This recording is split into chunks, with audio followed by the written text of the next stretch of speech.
Welcome to Storytime Digital Media. I'm your host, Megan Fox, and I'm here with Kevin DuJan, and we're giving you an update on the Tinley Park low-income housing scandal that has been developing over the last few weeks. Kevin, we've had some breaking news and exclusive here at Storytime where I was given an interview with the last two remaining planning commissioners on the Planning Commission of Tinley Park, which would be Mark Moylan and Tim Stanton. I talked to them today, and they are the last two remaining members because, as you remember, the planning commissioners, 7 of 9 of them, up and ran out of the building the other day, throwing their resignation letters faster than on the wrong desks and everything. Yeah, 7 of them just decided to jump ship, which really looks terrible. I've been following politics for a long time, and Illinois politics for the last 10 years, and I've never heard of anything like this where 7 members of a 9-member board, went racing for the exits all of a sudden. I have just never heard of anything like this happening. Yeah, it's funny that you had that, that you pulled up that cartoon, because just before we came on, this is what I pulled up. Hold on, let's see. This is what I pulled up. I guess I was thinking the same thing. It does look really, really strange to me when 7 members all of a sudden just up and leave.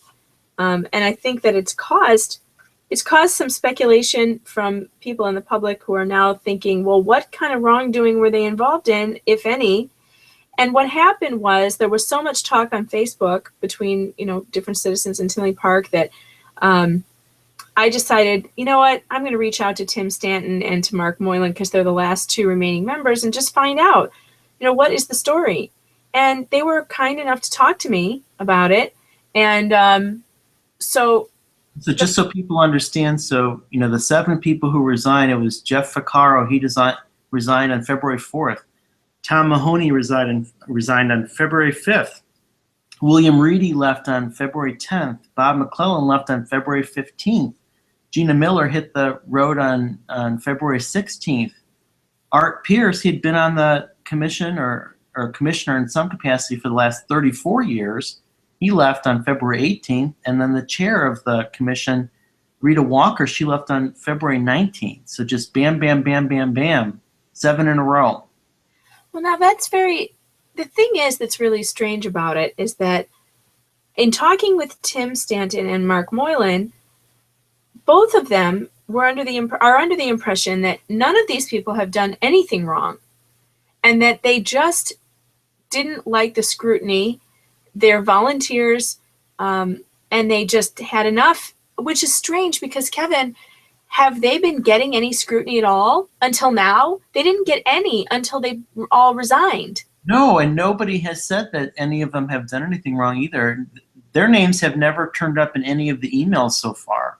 No, and in fact, they've never been named at all as being, targets of any investigation. The only person who has really been a target has been Amy Connolly and, the planning staff, the village manager, David Niedmeyer.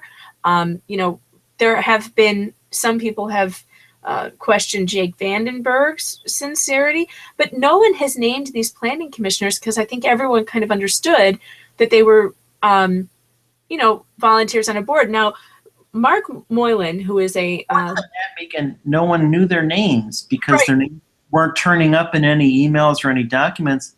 The only way that people have ever heard of them is because they all decided to resign at the same time. That's why they're famous now. The Tribune, Dennis Sullivan in the Chicago Tribune, today he wrote about this too because it's a bizarre story. 7 members of a 9-member board resigned. These people have done that Streisand effect thing where someone, doesn't want someone talking about them, whatever, and then they do something to create people having a reason to talk about them. Yeah, I know. We would not be talking about them right now if they were still on that planning commission, working things out and trying to get to the bottom of it. And the strange part about them resigning is that the investigation hasn't even started yet.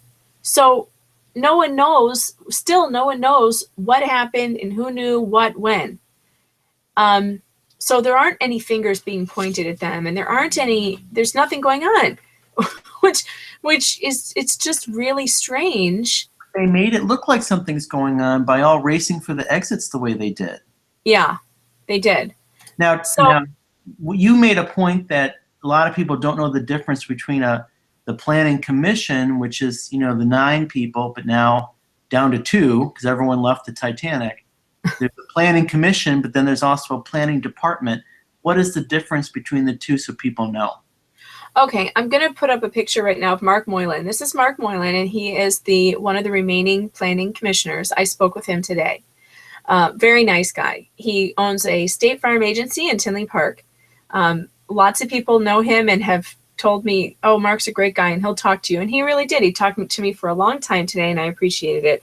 And one of his main concerns was that people are misunderstanding the difference between the planning commissioners and the planning staff. Okay, so the commissioners, and he said a lot of the speculation that's happening is being confused between what the planning commission actually does and what the staff does. According to Moylan and also the village's website, the planning commissioners are a volunteer board of citizens, just like anyone who lives in Tinley Park can apply and be appointed to this commission if you're interested in Tinley Park and helping out.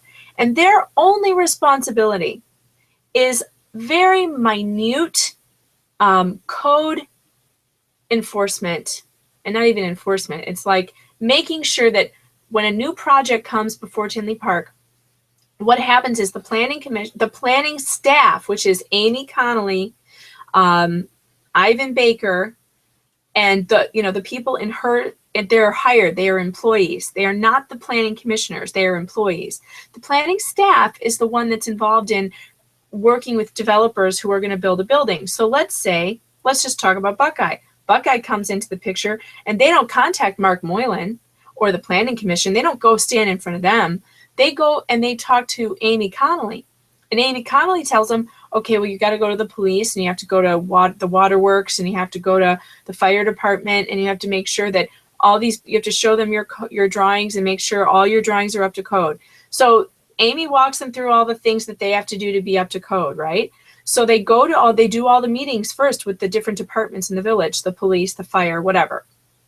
After that is all done, is the only time that the planning commissioners actually look at the project, because what they're there to do is make sure that everything is in compliance with code.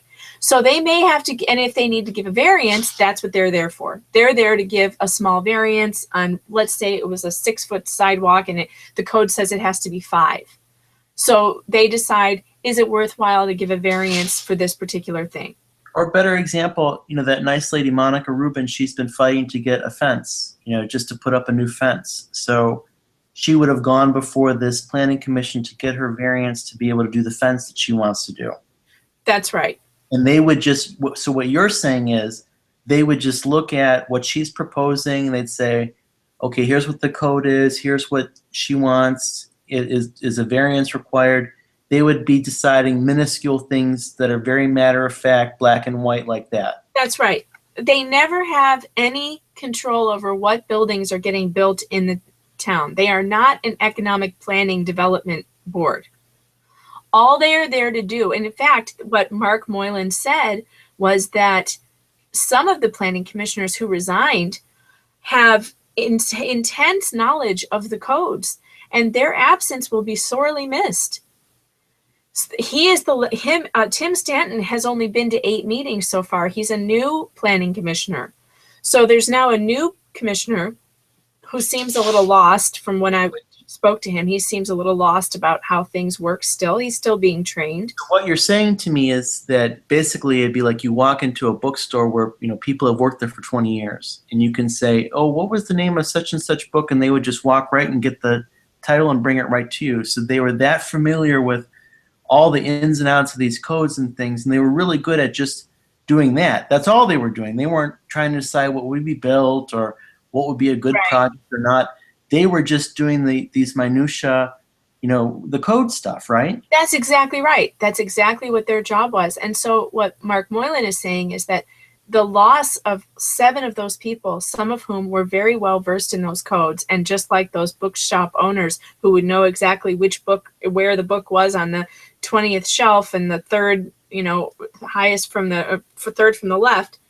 That's what they will be missing now, and that it's going to be a loss for the Planning Commission. And it's unfortunate. And I asked him, why would they up and leave like that when they have not been accused of anything and they have not done anything wrong? Why would they all decide to leave? And he couldn't speak for all of them or any of them really. He just said, I think it was just the scrutiny was just too much. Apparently a couple of people made a couple comments on Facebook and they freaked out, flipped out, wrote letters, and ran out the door. I just have to say this though, because this is again one of these things. You live out in the suburbs and I'm a city guy, and I just think this is such foolishness on the part of these people for no reason to just all jump ship, and they make themselves look like they are all up to something. And from what you're saying, there's no evidence of any of them being up to anything, and they seem to have done a good job of looking at the codes and stuff.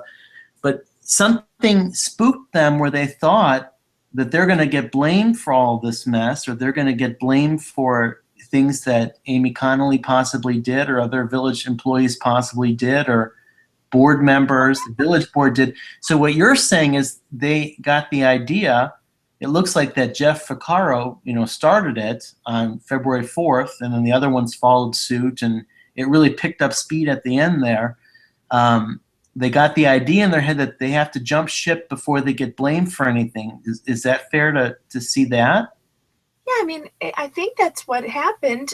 Or also, it's very possible that they never imagined in any universe on this little planning commission that they would ever end up in the news or in the Chicago Tribune.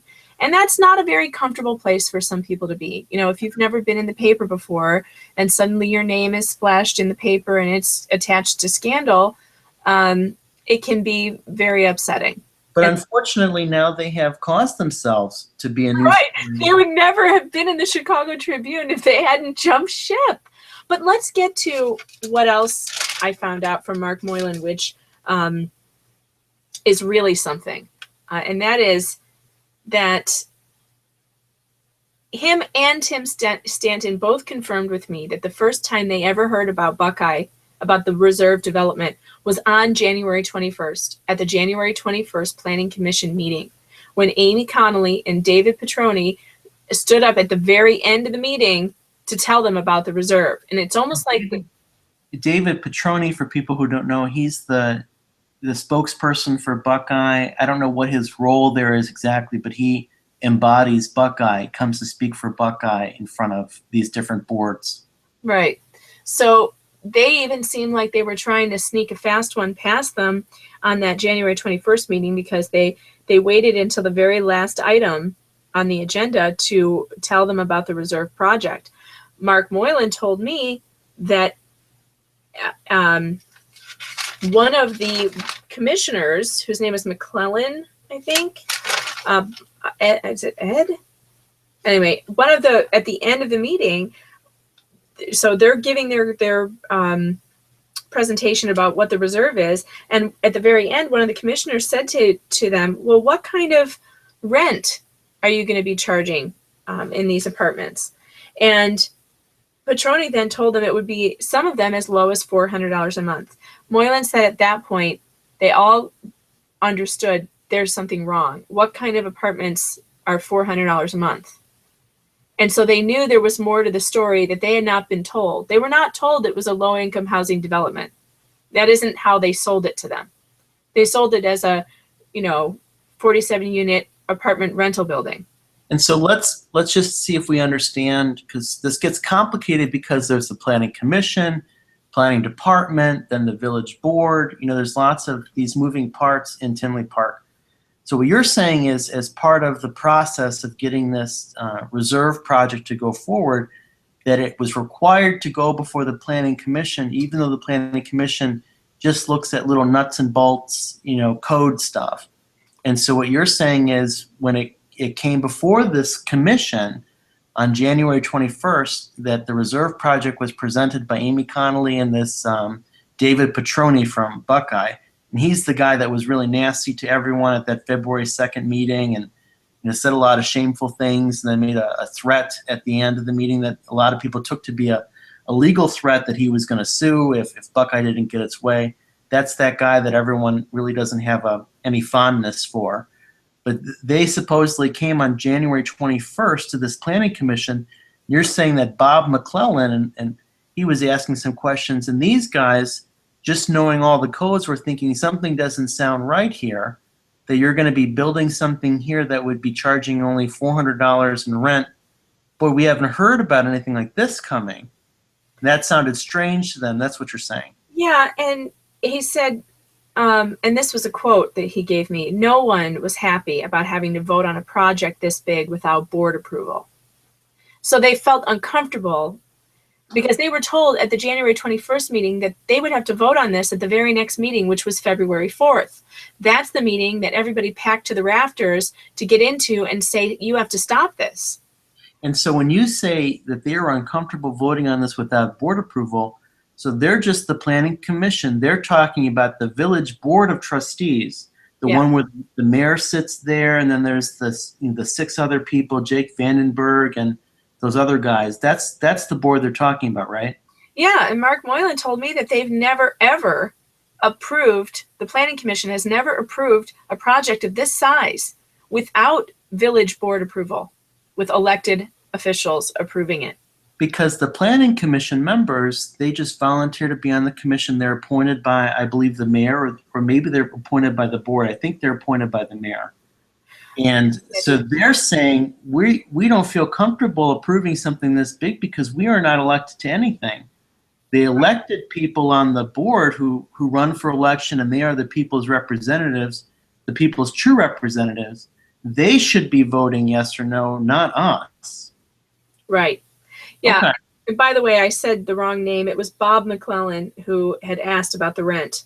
So he was the one who was asking the questions at the end there, trying to get some information from David Petroni, and then it came out that it was going to be this very low rent, and that's when everyone started feeling, there's something wrong. And Moylan told me that after the meeting, there was a general feeling that something was up, that this was not right.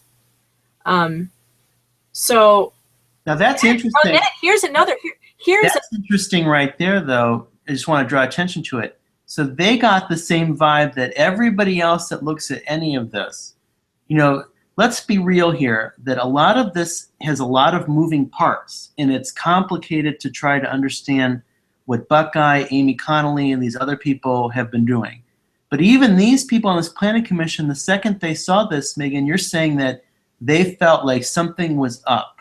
Something is not clear. Something's not being said. There's something strange about this project. Oh, yeah. And listen to this. This is a bombshell. This one, hold on to your seat for this one. Mark Moylan told me that the zoning change, he remembered that the zoning change was done in September. He said shortly before that. September of 2015, right? Yes. Shortly before that, maybe in the month before, I'm not sure. He said shortly before, it came before the planning commission. It was mentioned that this zoning change, they wanted the zoning change to go from commercial required to commercial allowed or preferred. And this is where Amy Connolly decided to change. Now we know now, because looking back at emails, she did this specifically for Buckeye so that they would not have to have commercial on the first floor of their building like every other building in the Legacy District is supposed to have. She knew she was doing it for Buckeye, but nobody else did because she didn't tell anybody about it. So the reason people know this, it should be noted, is because emails have been found going back and forth between Amy Connolly and at least 2 people at Buckeye, that's Zachary Crafton, and David Petroni, right? And that was in the summer of 2015. Yes. And so we know that she had been working with them. I have an inside at the village, an unnamed source who tells me that there are emails from her and David Petroni going all the way back to March of 2015, and that they had been working on this since March. I still have not gotten those emails from the village because they're stalling production of them, but I know they exist and we will get our hands on them soon. But we do have emails you were just talking about from June. So we know for a fact that Amy Connolly and David Petroni were already in cahoots in June to get this approval done and to get this zoning change happening. So when she brought the zoning change before the Planning Commission, sometime a little bit before December, she told them that this was for no particular business in, no business in general. It was for all businesses. It would make it easier for them to come to Tinley Park, for easier for developers, and less red tape and less government baloney that they would have to go through in order to build in Tinley Park. And they really wanted to build up that downtown. And so everybody thought that was a good idea. They thought, oh, less government interference. That sounds like a great idea, right? Well, so when that was put through, it appears, it was put through in September of 2015. It appears that no one knew when that zoning change went through that it was really specifically for Buckeye. And here's the bombshell. When this all, I guess, came out on January 21st, people started questioning and asking, well, how long have you been talking to Buckeye? Amy Connolly made people think she had only been talking to Buckeye since October of 2015. That's what she told them. So she lied. Right, because there's evidence already that shows that she was at least talking to them in June of 2015. Right. And people are saying that there's even stuff earlier, all the way to March. We haven't gotten our hands on it yet, but people have been referring to this, that Jake Vandenberg, when he gave his big barn burner of a speech on February 4th, he sure seemed to say there was 2,500 pages of documents that he said he read, and he was sickened. Mm-hmm. He said it made him sick to see just how much communication was going back and forth between village employees and Buckeye. But here they're leading everyone to believe that, that's not going on. That's right.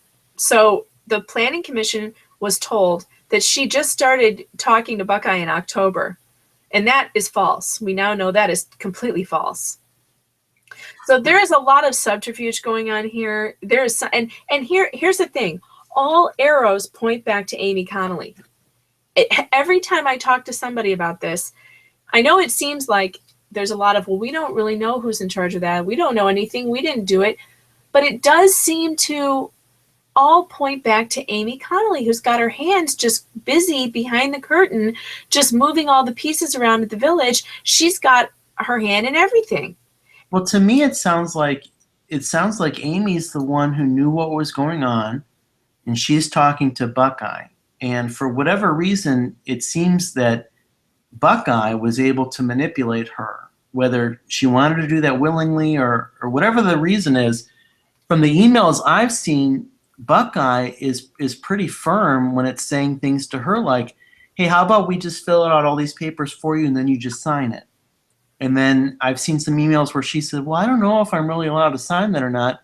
And they kind of pressure her to be like, well, can't you go find out? Can't you ask someone? Then she says, well, I guess I can go ask our lawyers. Now, we're assuming the lawyer she's talking about is that Thomas Melody at Kleinthorpe Jenkins. We have a FOIA request in now to bring up all the legal billing to see if it really was him. Because in one email, she writes back to Buckeye and she says, well, I spoke with the lawyer today, and he says I can sign this, but I have to put this qualifier, on my signature. And that's the thing that we talked about, where once that was submitted to that IHDA, the Illinois version of HUD, whatever that is, that agency just has government workers that sit there and look to see, well, is this box checked off like it's supposed to be? Okay. Is there a signature in the line? Okay. Then if there's a signature, then we don't care that the document's finished and rubber stamp it and go forward. So they don't care that there was some qualifying thing on there where the lawyer had Amy write, I'm not really supposed to be signing this, but I'm signing this anyway. So it seems like there were a lot of these things that someone much smarter than Amy and much smarter than anyone, it appears, at the village was thinking of ways to work around situations to benefit Buckeye. Is that an accurate assessment, you think? I think so, but I do really want to know why this woman, and I've put up a picture of her, of Amy Connolly, I want to know why she was given so much power and does not appear to have any oversight. Well, what it sounds like to me when you were telling me this stuff about what these two remaining Planning Commission members were telling you, it sounds like Amy Connolly became kind of like a dictator in Tinley Park that. Well, it's interesting because one of the guys I talked to said it wasn't that she was, unpleasant or anything. She wasn't unpleasant. He said working with her was a pleasure, that her door was always open and she was always very helpful and welcoming. So was Ava Perón's door always open. But the interesting part about it was that there was the feeling that she was in charge of the planning commission, that she was in charge of that board. Okay, hold on one second. So you're saying that these people on this planning commission, that they all were behaving as if Amy was their boss instead of the planning commission really being the boss of the planning department. You're saying that the opposite, for all intents and purposes, was true, and they felt that Amy was their boss. Well, here's the thing. Jake Vandenberg is the liaison from the board to the planning commission, so truly he is the boss. And I think that most of the planning commissioners understand that. I think some maybe don't. And I think that because Amy is she's authoritative, she speaks with authority, and she knows the ins and outs of everything that's happening, I think she can give the impression that she is in charge, that she is the boss. Plus, let's add, none of these people, at least to my knowledge, on this planning commission have a degree in urban planning or city planning or whatever it is. So I think a lot of times people default to someone who has a degree in something and they see them as an expert. Amy does have a degree in city planning. Right. These people that are just insurance, I'm not just saying just, but they are insurance agents or whatever they're doing. Yeah, IT professionals or working in real estate. Right. I mean, they're not experts on city planning, and so of course you would defer to someone who is an expert in that field. And I think that there was a lot of trust there. I think that they trusted her to lead them in the right. And, I was told, Tim Stanton told me he's a newer member. He hasn't been on the board for very long. He's only been to 8 planning commission meetings. He said sometimes when they wouldn't have a lot on the agenda, they would do training, which of course is great because, board members new commission members need to be trained in how everything works. And I asked him who was doing the training, and it was Amy Connolly. So to me, it kind of sounds like these commission member people acted like they boarded a plane and they're sitting in their seats, and Amy was the flight attendant who'd come back and forth. And so they know that she's not the pilot. The pilot, I guess, would be the village board or the mayor, is ultimately the pilot, but they would see her as an authority figure there. And so she'd be knowledgeable about the plane. If they had questions, she would instruct them. She did Right. the video. Basically, so they were deferring to her as an expert in their situation.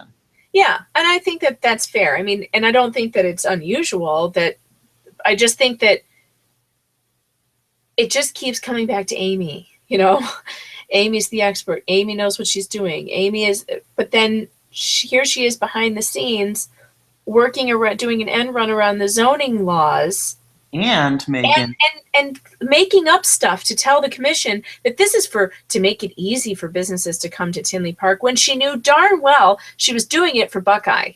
And she also was setting the agenda. So she decided what items went onto the agenda, how the agenda was structured.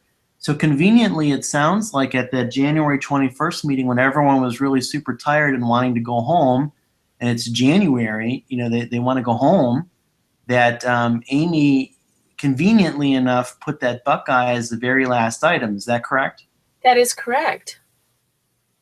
So there's little things it looks like she did that this is just my opinion, and I don't know her from anything, but just observing her, and also, quite frankly, observing Democrats for all the years that I've been observing politics. There's these little things that people can do that they think they're smarter than others, that they manipulate the situation.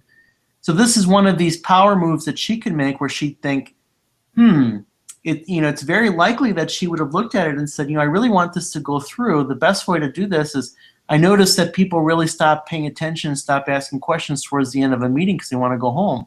So if I want to slip something in that maybe they won't pay as much attention to, I'm going to put it as the last thing.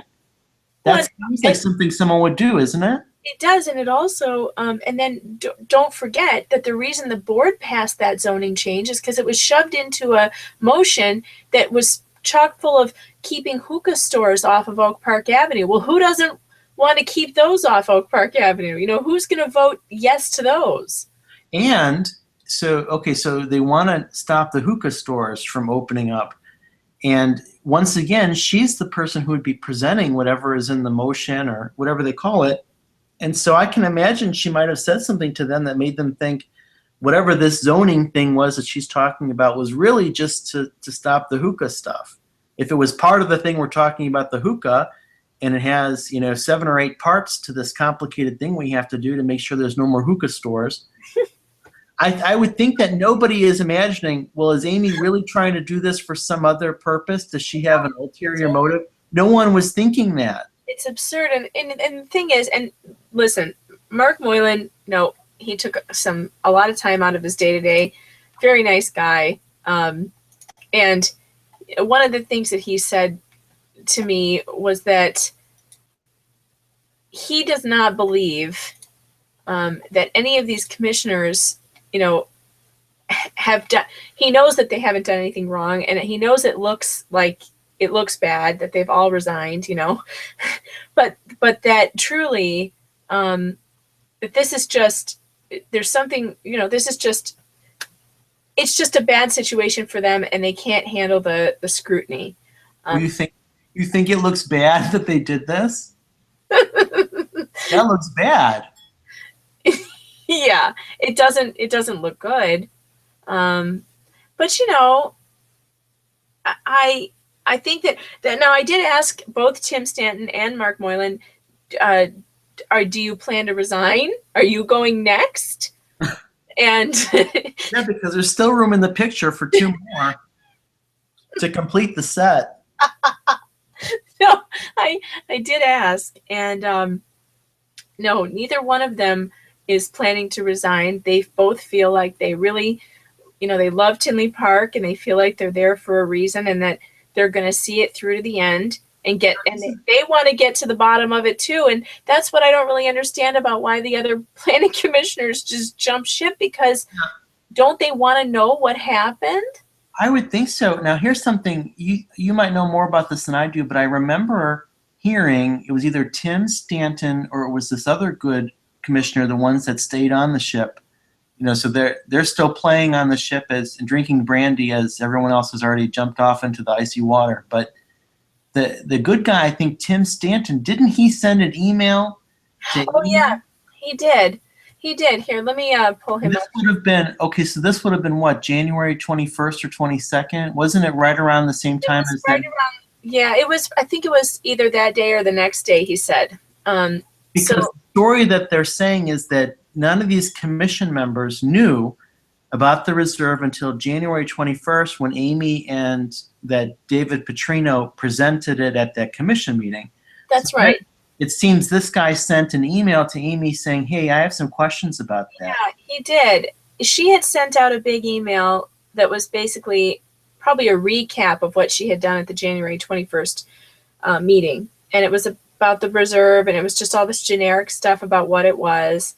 And Tim Stanton, who is this man in the picture here, he was the only person that I saw in the email exchange. Now, they could have gone to her in person, and I just don't know it. But in the emails that we got from the village, he was the only person to send her a list of really good questions.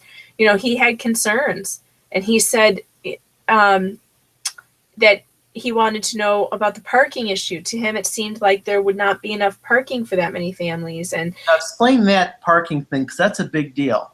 Yeah, it's a really big deal. They have 47 units, some of which are 3 bedrooms. Okay, 3-bedroom units.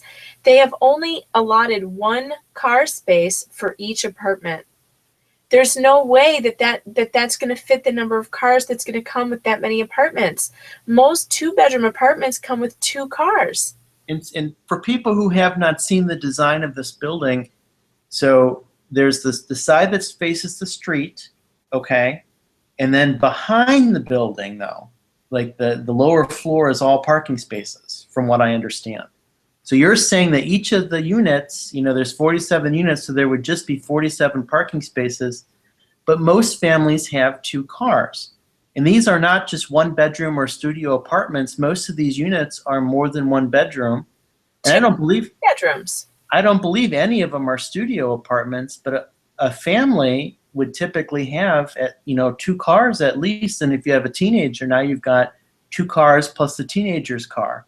Right. So where are all those cars going to park? Yeah, that's right. So there were concerns, and Tim Stanton had voiced some of those concerns. And I asked him today, did Amy actually email you any of those responses? Because I didn't get any of those in the FOIA dump. And he said he didn't think so, and he couldn't really remember, if she ever got back to him, or he couldn't remember. So I never got I didn't get any answer to that one. But let's stop and look at the timing on that. So you're saying he would have emailed her around January 22nd, we think, right? 21st or 22nd. Yeah. It was pretty quick when all of a sudden this caught fire and everyone was angry. And, then there was that February 2nd, that was the first meeting. So I think maybe she never responded to him, is what it sounds like, that it might have got lost in the chaos, right? Yeah, it's possible she didn't respond, or she responded in person, but he couldn't remember. So what other questions? He did say that, it's been a real blur. And I kind of feel that way too. It's only been a couple weeks, but it feels like an eternity, and everything is kind of blurring together because there's just so much happening all the time. So I understand that completely. Oh, and by the way, Tim was also a very nice guy, very, very nice, a 60-year resident of Tinley Park, really loves his neighborhood, loves his village. And I think he's got a good reason to be there. And I think it's admirable that Tim and Mark are staying on the Planning Commission to try and straighten this stuff out. Well, here's the thing that's honest to goodness true, and I would totally say it if it wasn't. Out of all of this and all the people that we've met with the Tinley Park Village and the village employees and the board members and trustees, there's only been 2 that have been nasty to the public. And that has been that Bernie Brady, one of the board members, and that TJ Grady. Those were the 2 that during the board meetings, they would sit way back in their chair and not pay attention and kind of snap at people. Rolling their eyes, yeah. Right. And the mayor lost his temper that one time, and then he has tried to make up for it by being polite and nice and bringing coffee and donuts to the picket lines and stuff like that. But my point is that these are all nice people for the most part that we're talking about. And from what we can see, even Amy Connolly is polite and nice to people. But being nice does not excuse if they have done something wrong. Right, and and unfortunately for the planning commissioners, I think they really made a poor decision to resign, because it just makes people think there's something up, and it doesn't appear that there is anything up with them. It appears that this is still a planning staff issue, and that the village staff is out of control and not being properly supervised. When you say planning staff, you mean the planning department, and it's really unfortunate that these things are called so similar. There's the planning department, which is Amy, and those are public employees.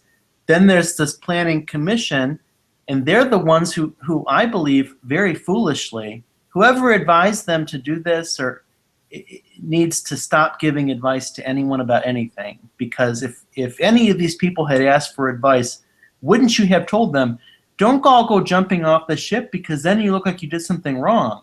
You should stay put, and you should be talking to anyone who will listen. Well, that's the other thing. Coming to board meetings, Megan, they should have been coming to the village board meetings and saying to people, hey, everyone who is here, all 1,000 of you that are here today, I am on the planning commission. I want you to understand, we didn't know anything about this. We didn't do anything wrong. Here's what we do every day. So please don't blame us. Right, and I think that, Trustee Panito did try to tell people that at that a February 4th meeting, when he did his slow jam, when he was trying to calm the crowd. I like that guy, Panito. I like him. I know, me too. I'd hire him for a party any day. He has a real soothing kind of voice, and he was trying to tell people, look, people, these are the planning commissioners. They're volunteers just like you. And I think what's unfortunate is that it clearly looks like these people are, were caught unaware. But unfortunately, and here they are, they resigned because, and this is speculation on my part, but I think I can be pretty pretty right on the nose to say, I think they resigned because it's an embarrassing situation for them to be in and they don't want to be in the news. But then by doing what they did, they ended up in the news.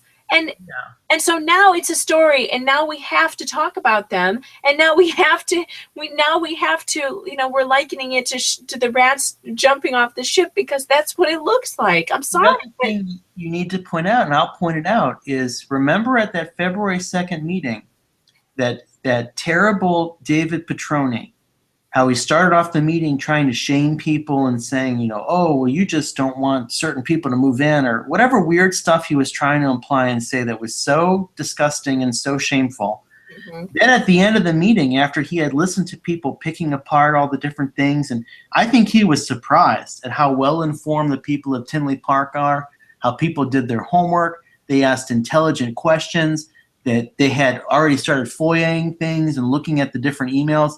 That David Petroni, he was very surprised by that because that meeting did not go the way that he wanted it to go. So at the end, he threw out that threat. That big, scary threat that seems to scare everybody in the suburbs is the word lawsuit, that they just run in terror from that. And I think these 7 people had very bad advice, whoever they were speaking to in their lives. I think that all of them thought, well, I better get off this committee before that David Petroni carries out that threat from that February 2nd meeting and ends up suing the village. I don't want to have to go to a deposition. I don't want to have to be involved in this. I don't want to be named in a lawsuit. That's what I think may have been a motivator for them to jump ship. Yeah, I think that's really accurate. And of course, lawsuits seem scary to people who haven't been through them. And, look, I wish them all well, and I hope that they enjoy visiting their son at college and watching bowling and seeing their grandchildren and going on trips and all those things that they said they were going to go do. And I really do wish them well. Here's the other thing. I just think they made a mistake. They made a mistake because the mistake is, they didn't want to be under scrutiny, and they've just made it worse now. Well, you wish them well, and I do as well. However, the other thing I will say is, okay, so you decide that you're going to jump ship. Okay. No one can talk you out of that. You are dead set on doing that. Okay. When you tender your resignation letter, never do that cliche thing of, I'm going to spend time with my family, or, I have health issues. One guy did who has heart problems. That's perfectly fine for him to write that, and that's understandable. Everyone else, though, they should have just said, I signed up to be on this commission because I thought it was about just doing zoning codes, and that's what we did every day. Now there's this whole scandal that is coming out, and we are being unfairly attached to that when we had nothing to do with it. And I cannot be on this committee anymore. I would have said something like that. Yeah, that would have been a much better way to go. It really would have, because no one believes the 7 members suddenly decided they had to spend more time with their families. I'm sorry, that's just nuts. And Megan, what's foolish is that Jeff Ficarro, he started it, so people read his letter.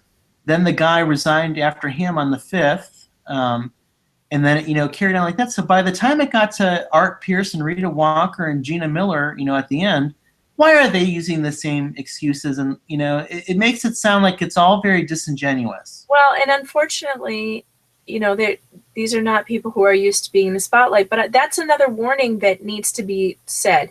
Anyone who is going to be on any public commission, whether it's an elected position or an appointed position, needs to get themselves into the mindset that something you do or are involved in the future could possibly land in the Chicago Tribune. So, knowing that, don't sign up for any of these things. If you can't answer some simple questions, stand up and say what you believe, and know that you might be in the media someday. I know that it's usually very rare and it probably won't happen, but if it does happen, don't do this where you just run and jump ship before you even make a statement. If they had just come out and said, I don't know what's going on. Here's what I know. I know that I am supposed to look for code violations. I'm supposed to look for, does this meet code? That's really all I'm focused on. And I don't know why this got through, and I'm uncomfortable voting for anything that the board hasn't approved. That would have gone a really long way, but saying nothing except I need to go watch my son's bowling tournament is just strange. Because here's the other thing that has to be said too, and this is uncomfortable for some people, but so in recent years, the Tinley Park commissions, there's many of these different commissions, they have been racked by a lot of ethics violations and a lot of abuse. And so people have seen, the guy that's known as the pizza commissioner, he was on that Main Street commission and he was using taxpayer money to buy pizzas from his business. So he was profiting from taxpayer money going to his business to buy pizzas for all these meetings. And there's some other person was using a family member's floral shop to buy flowers all the time. And so when people see 7 of these commission members jumping ship right after people, and that article about the pizza commissioner, that was not long ago. I think that may have been January of this year. So I have it. His name was Mike Clark. He owned Ed and Joe's Pizza. I'm going to pull up a picture for you here. Ironically enough, you have someone who owns, in the world of Chuck E. Cheese, and that now everyone else looks like rats because they're jumping off the ship when the lights shined at them. And people, Megan, just automatically will associate them with the pizza commissioner or the flower commissioner that was benefiting from stuff. We don't know any of these people. And from what you have said and from what these 2 remaining commissioners have said, that none of them, there's no evidence of any of them doing any bad stuff or making the village buy things from their business or their brother's business or anything. But they have created now question marks over all of their heads, their own heads. They have done this, and it's just so foolish because they let people now think something was wrong. I did ask today in the interviews that I did with Tim Stanton and with Mike Moylan if either one of them. Here's the pizza commissioner, by the way. Yeah, this is Mike Clark. He was buying pizza from his own establishment with taxpayer money and giving it to commission members, and they're not allowed to do that. They call him the Pizza King. And these are the kinds of things people are worried about because this is abuse of the system. And so I did ask, because people have been asking now that the commissioners have all, fled the scene. People have been asking, well, what were they up to? And so I did ask, is anyone aware of any businesses that they own that have contracts with the village, or is the village using their contract or their businesses or any relatives' business to do any business? Both Tim Stanton and Mark Moylan both said they were not aware of any connection like that at all. But eventually it will come out. If there is anything like that, it will come out in FOIA. I mean, there's enough people FOIAing things that people are looking into it. And it is unfortunate. It's a lesson that when you want to do PR because there's a disaster happening, it's really not a good idea to put yourself, to not come forward and say, because if you didn't do anything wrong, you need to come out and tell people, hey, listen, let's talk. We want to talk to you. I know I'm just a volunteer and this is kind of uncomfortable and I feel like maybe we're being attacked. But the strange thing is no one was attacking them at all. Right. No one was talking about them. And I've tried, just briefly to look through to see if any of them have any kind of businesses or whatever. And the only person who has a connection to anything else from this group is Gina Miller, I believe, is also on the Tinley Park Library Board. But I don't see how she could have had any kind of a Pizza King type of a deal going on. Maybe she gets to read all the books that she wants to read, but everyone gets that. So. But everyone gets that, so that's not really a perk. An issue, no. So again, Mark Moylan also did say that everyone is questioning who's making money from this deal and who's getting away with something, and he feels like that he can't see how that's happening, and he doesn't see anybody getting anything. So there's a lot of confusion, and he's looking forward to the investigation also, to find out really. Let's get to the bottom line and find out what really is going on. Now here's a question for you, and I don't know if you were able to glean anything from the people you talked to, but these planning commission members, do you think we can safely put it to rest that they would prefer that the board of trustees, the elected people, they would be the ones voting on whether the village is going to get a housing project or get a big $16 million anything. Absolutely. It's out of their wheelhouse, first of all. It's completely out of their wheelhouse. It's not what they do. So they had no dog in this hunt, is what you're saying. No, they were confused. Like, why are we doing this? What do you mean we're voting on this? They had never voted on any project that big ever before. I actually feel bad for including the cell towers, The cell towers, that was all a big, disaster. Nobody wanted them. That was the last disaster in Tinley Park. The cell towers wasn't something that the Planning Commission had the only say on. That had to go in front of the board, and the board had to vote it down because it was one of these, and it wasn't even as large a project as what they're proposing for Buckeye. So there is a big mystery about why the Planning Commission, it was plopped on their plate to push it through. And it's, if you ask me, it's somebody on that planning department, so the employees I'm talking about, must have specifically done this. Well, all we can do is speculate because Right. no one can see yet. However, doesn't it sound likely that if you wanted to do something shady and slip something through, wouldn't you take advantage of these nice people on this planning commission that don't really know what they're doing, that maybe they look up to you, that they just respect what you say and do what you say? Wouldn't that seem to be an easier way to push something through than putting it before that board of elected people? Right. And I would think too, there aren't many people who probably come to a planning commission meeting, and if they do, I bet they just stay until their fence variance is heard and then they leave. People wouldn't stay to the end. So if something is put on the agenda for the very end of the night, when it's been dragging out for a while in January, on a rough day, it seems likely that there wouldn't be a lot of people paying too much attention. I would think that would be an easier way to slip something through than having it to go before the actual board of elected trustees at a full board meeting, right? Yeah, that's how it seems to me. I mean, and then now that we know that the planning commissioners were confused as to why they were being asked to vote on this, I think it's pretty likely. So that's all that we really have time for, and that's pretty much all that I learned in those interviews.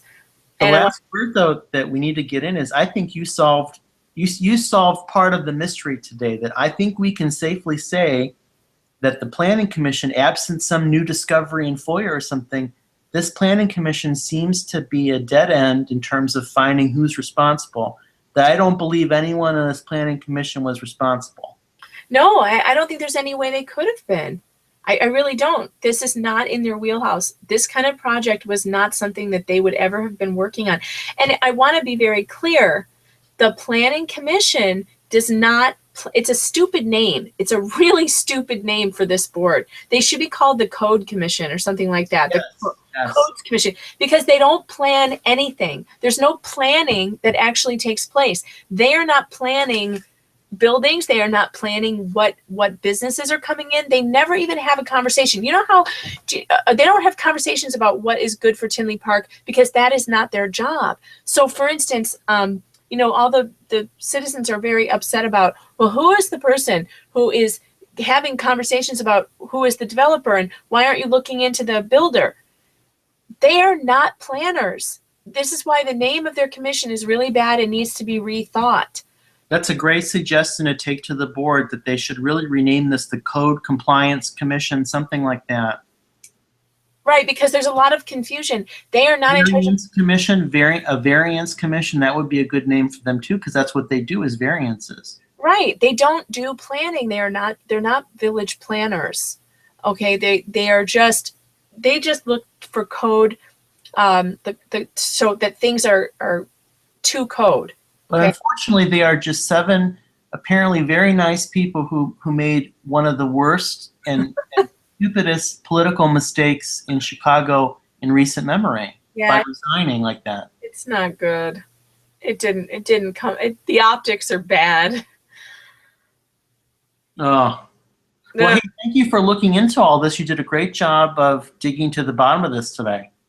Thanks. Yeah, it was fun. I'd like to thank Tim Stanton and Mark Moylan for talking and for coming forward and shedding more light on this scenario. And I think that the people of Tinley Park are very grateful for that. So thanks for listening tonight. And we will be updating you as news and more information comes available. Tomorrow night, there is the board meeting. It's been moved to the convention center. It seats over 790 people. So they are expecting a large crowd again. So we will make sure to bring you any updates from that event and going forward in the future. So thanks for listening to Storytime Digital Media. I'm Megan Fox, and you've been listening to Kevin DuJan. And we will see you on another day. Have a blessed day.